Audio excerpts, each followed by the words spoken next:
I've been looking to add more battery storage to my current setup so I could store even more electricity as backup for my power stations. But the cost of batteries has gone up after falling for a long time. This is significant because having battery backup for your power station allows you to decrease your usage for a longer period of time. So, while I'm waiting for a sale on batteries, I decided to tackle two other problems at once: getting the power stations off the ground and charging all of them faster with more panels. A number of commenters mentioned the fact that I had the power stations on the ground underneath the solar panels. This meant that despite being shaded, the power stations were still subject to some outside heat, and sitting on the ground could potentially reduce the charging rate. I did a little research and found this solar panel extension cable. I bought the 20-foot length that at first seemed a little pricey, but once I got it, proved well worth what I paid. I expected to lose some transfer speed, but was happy to discover that it was minimal. This allowed me to set the power stations on the screen porch, out of the heat and on concrete. I always hated that there was a small gap at the bottom of the screen door, but this worked out perfectly to bring the cable inside without crimping it through a tightly closed door.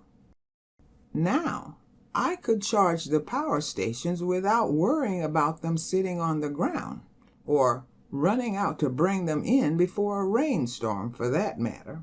That same idea applied once a power station was fully charged, and I wanted to use pass-through charging and connect my battery charger to charge up the batteries I already had. Life instantly got better. And on to the next problem. With my current setup, I use the 4-panel array for my large power station and the 2-panel array for the Delta 2s, which means I have to switch out one power station when it's fully charged for another.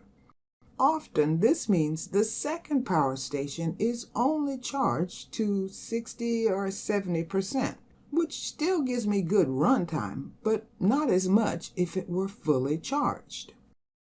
If I wanted to avoid rotation charging the power stations, I could buy another 2-panel set and build another frame for them. But that would be taking up more space in my backyard. So I wanted to see if I could get a larger watt panel to use less space. Also, this would be a great way to test out getting used panels. My first stop was Facebook Marketplace, but I was a little disappointed. For what people wanted for used panels, I could simply buy a new panel, which is what I did.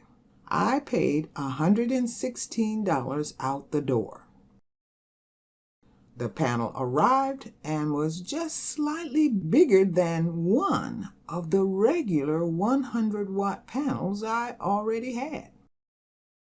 Because it was only one panel that weighed about 20 pounds, I decided to go with a lighter weight frame and use 2x2s all around, rather than 2x4s for the bottom and 2x2s to hold the panels. I got ground contact wood, and the whole thing only cost me $26, including the hinges. But now came the hard part of putting it together during hot weather, so I decided to stay in the shade. I first measured the panel for the frame size I wanted.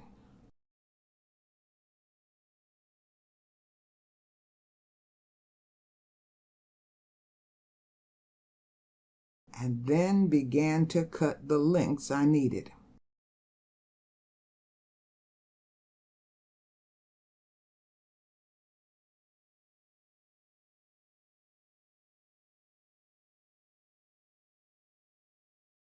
With the lengths cut, I laid them out in a mock-up of the panel frame.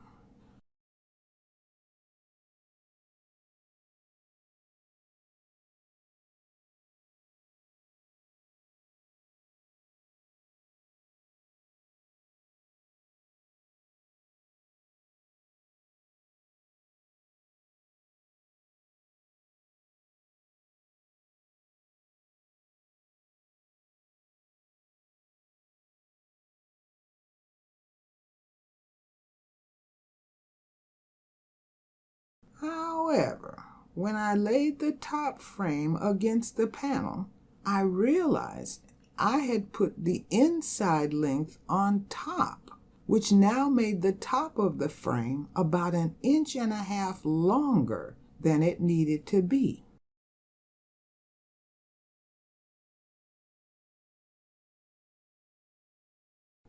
And then it came to me to simply cut the bottom of the second frame about 2 inches shorter and use the longer length at the top as a handle to lift the panel, like the handle I made for the battery charger. That simple mistake saved me $6 and an extra step. To make the frame a little more stable, I put in a middle support. With the wood being so narrow, it was important to do pilot holes to prevent the wood splitting when I added the screws.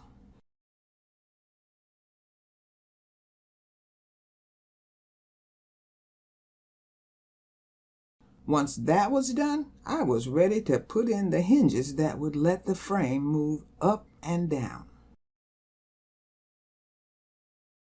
Just to be on the safe side, I decided to add a middle support to the inside of the frame that would support the panel. It wouldn't be touching the panel, but provided more stability for the frame itself. Again, doing pilot holes to prevent splitting. The only thing remaining was the bottom support that would carry the weight of the panel on the frame.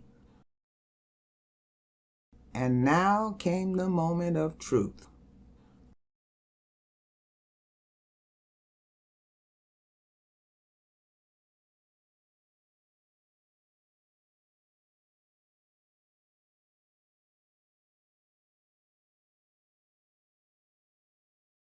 It worked like a charm.